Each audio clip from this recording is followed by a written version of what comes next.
गांव में तो सब जगह अकाल की परिस्थिति हो गई है।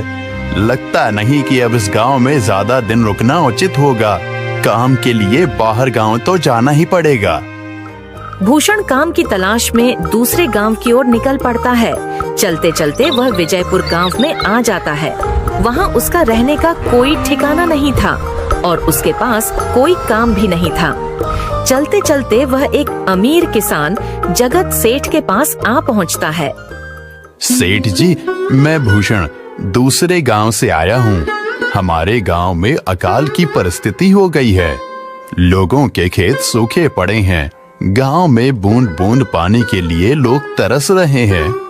अगर मुझे आपके पास कुछ काम मिल जाएगा तो बहुत कृपा होगी बड़े भाई। अरे रे, लगता है तुम्हारी हालत बहुत खस्ता हो गई है।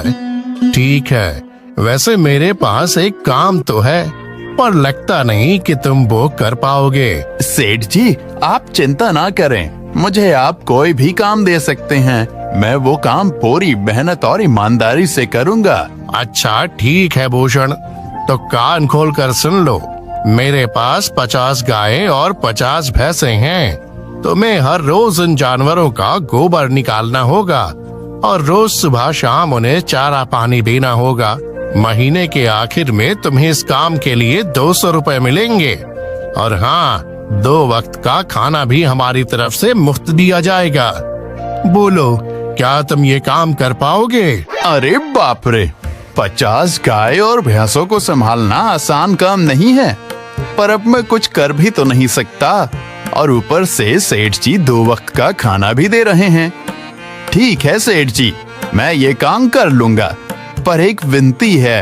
हाँ बोलो भूषण, क्या बात है? सेठ जी, अगर आपको समस्या ना हो तो क्या मैं आपके गायों के साथ गौशाला में रह सकता हूँ?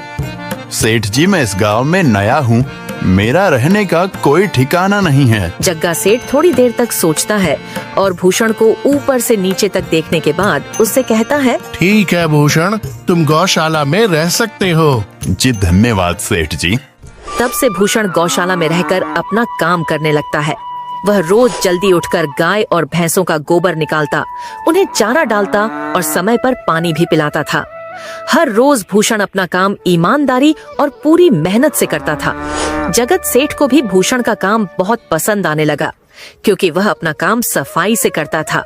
एक दिन जगत सेठ भूषण को बुलाकर उससे बोलता है, भूषण, मुझे तुम्हारा काम बहुत पसंद आया है। तुम गाय और भैंसों का अच्छा ख्याल रख रहे हो, इसलिए दूध की गुणवत्ता भी बढ़ गई है और गायें पहले से ज्यादा दूध भी दे रही हैं। इसलिए मैं आज से तुम्हारी तनख्वाह बढ़ाकर पूरे 400 रुपए कर रहा हूँ। आपका बहुत बहुत धन्यवाद सेठ जी। कुछ दिन ऐसे ही बीतने लगते हैं। भूषण जगत सेठ के पास बहुत मेहनत और ईमानदारी से काम करता है। धीरे धीरे भूषण के पास अच्छा खासा रुपया जमा हो जाता है, जिससे वह अपने लिए छोटा सा रहने लायक एक कुटिया बनवा लेता है। उस गौशाला में सोकर तो नाक से गोबर की गंध अभी भी नहीं जा रही। अब आखिरकार मुझे अपने घर में चैन से सोने को तो मिलेगा। तब से भूषण जगत सेठ के पास गौशाला में काम करने आता और 2 वक्त का खाना खाकर अपने घर सोने के लिए चला जाता था। कई साल ऐसे ही बीत जाते हैं। भूषण की मेहनत के कारण उसके पास अच्छा खासा रुपया जमा हो जाता है। एक दिन भूषण जगत सेठ से बोलता है, सेठ जी, आजकल गांव में चोरी की समस्या बहुत बढ़ गई है और मेरे पास कुछ रुपए भी जमा हैं जो मैंने अपने घर में रखे हुए हैं, पर मुझे उन पैसों की चोरी की चिंता हो रही है। आपको तो पता है कि मैं दिन भर आपके पास ही काम करता हूँ और सिर्फ रात में ही घर सोने जाता हूँ, इसलिए मुझे रोज उन पैसों की चोरी की चिंता सताती है। हाँ भूषण, तुम बात तो बिल्कुल सही कह रहे हो। आए दिन गांव में नए नए चोरी के किस्से सामने आ रहे हैं और दिन भर तो तुम्हारा घर खाली ही रहता है, तो चोरी होने की संभावना तो जरूर है। जगत सेठ थोड़ी देर सोचता है और फिर भूषण से कहता है, देखो भूषण, ऐसे समय में तो गांव में एक ही जगह है जहां पर तुम्हारा धन सुरक्षित रह सकता है, और वो है जमींदार का घर। क्या जमींदार का घर? हाँ भूषण, इस गांव के जमींदार बहुत ईमानदार और दयालु हैं। ऐसा मैंने कुछ लोगों से सुना है और उनके घर पर बहुत सारे पहरेदार भी हैं, तो चोरी होने की संभावना बहुत कम है। तुम अपने पैसे उनके पास रख सकते हो। अच्छा, ऐसा है क्या सेठ जी? ठीक है, फिर आज ही मैं जमींदार जी से मिलकर बात करता हूँ और उन्हें अपनी समस्या बताता हूँ। उस दिन भूषण जमींदार जी के घर उनसे बात करने जाता है। हे टूडको, कहाँ अंदर आए जा रहे हो? वहीं रुक जाओ। जी, मुझे जमींदार जी से मिलना है। मुझे उनसे कुछ काम है। क्या काम है तुमको उनसे? मुझे जरा बताओ। जी, मुझे कुछ पैसे रखवाने थे उनके पास, यही काम के लिए आया था मैं। अच्छा ठीक है, तुम अंदर जा सकते हो। नमस्ते जमींदार जी, मैं भूषण जगत सेठ के यहाँ काम करता हूँ। कुछ साल पहले ही मैं दूसरे गांव से यहाँ आया हूँ।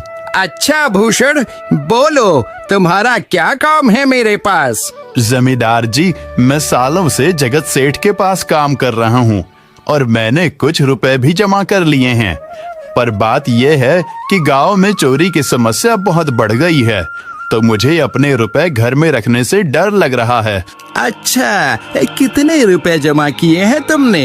जमींदार जी, यही कोई 5 से 6 हजार रुपए होंगे मेरे पास। वाह, ये तो बड़ी रकम है। मैंने आपकी ईमानदारी के बारे में लोगों से बहुत सुना है, इसलिए मैं अपनी रकम आपके पास कुछ वक्त के लिए रखने आया हूँ। हाँ भूषण, तुमने बिल्कुल सही सुना है। तुम्हारी रकम मेरे पास पूरी तरह से सुरक्षित रहेगी। तुम अब चिंता ही छोड़ दो, मैं सब देख लूंगा। भूषण अपने पैसों की थैली जमींदार को दे देता है। ये पूरे 5,800 रुपए हैं, आप गिनकर देख लीजिए। गिनने की क्या जरूरत है? तुम तो जगत सेठ के आदमी हो, मुझे तुम पर पूरा विश्वास है। जमींदार जी, आपका बहुत बहुत धन्यवाद। अब मुझे चोरों का कोई डर नहीं है, क्योंकि मेरे पैसे सुरक्षित हाथों में हैं। अरे भूषण, कोई बात नहीं, धन्यवाद तो मुझे बोलना चाहिए, जो तुम मेरे पास आए अपने रुपए रखने के लिए। भूषण अपने पैसे जमींदार को देकर अपने घर चला जाता है। हाँ भूषण, तुम्हारे पैसे मेरे हाथों में ही अच्छे लगते हैं। ऐसे ही भूषण ईमानदारी और मेहनत से जगत सेठ के यहाँ काम कर रहा था। देखते ही देखते 2 साल ऐसे ही बीत जाते हैं। एक दिन भूषण सोचता है, अब बहुत साल हो गए जगत सेठ के यहाँ काम करते हुए। वैसे सेठ जी तो बहुत अच्छे इंसान हैं, पर सोच रहा हूँ कि खुद की जमीन लेकर उस पर मेहनत करूँ, तभी मैं बड़ा आदमी बन सकता हूँ। अब जो मेरे पास थोड़े कुछ पैसे हैं और जो जमींदार के पास कुछ पैसे संभालने के लिए दिए हैं, वो जमा करके थोड़ी जमीन खरीद लूंगा। आज ही जमींदार से मिलने जाता हूँ और अपने रुपए मांगता हूँ। ये सोचकर भूषण जमींदार जी के घर चला जाता है। जमींदार जी, मैं अपने रुपए वापस लेने आया हूँ। आपके पास मैंने 5,800 रुपए दिए थे संभालने के लिए। अरे भाई साहब, मैंने पहचाना नहीं आपको, वैसे कौन हो आप? अरे जमींदार जी, मैं भूषण हूँ। पिछले साल मैंने आपको पैसे संभालने के लिए दिए थे, याद आया कुछ? अरे भाई साहब, मेरे पास कितने सारे लोग आते जाते हैं पैसे रखने के लिए, और सभी के साथ मेरा अच्छा व्यवहार होता है। वैसे आपके पास कोई कागजात हैं क्या? क्योंकि मैं हर व्यक्ति से कागज पर ही व्यवहार करता हूँ। किसने कितने पैसे दिए, किसके कितने पैसे रखे हैं, सबका व्यवहार रहता है मेरे पास। जमींदार जी, ये आप क्या बात कर रहे हैं? आपकी ईमानदारी देखकर ही मैंने आपको पैसे दिए थे संभालने के लिए, और आप अब ऐसी बातें कर रहे हैं। कृपया करके मेरे पैसे मुझे वापस कीजिए। हाँ भूषण, मैं ईमानदारी से ही काम करता हूँ, इसलिए तो तुमसे मैं डॉक्यूमेंट्स मांग रहा हूँ। क्या तुम्हें पता नहीं, जब तुम किसी से पैसों का व्यवहार करते हो तो तुम्हें स्टाम्प पेपर पर लिख कर देना पड़ता है।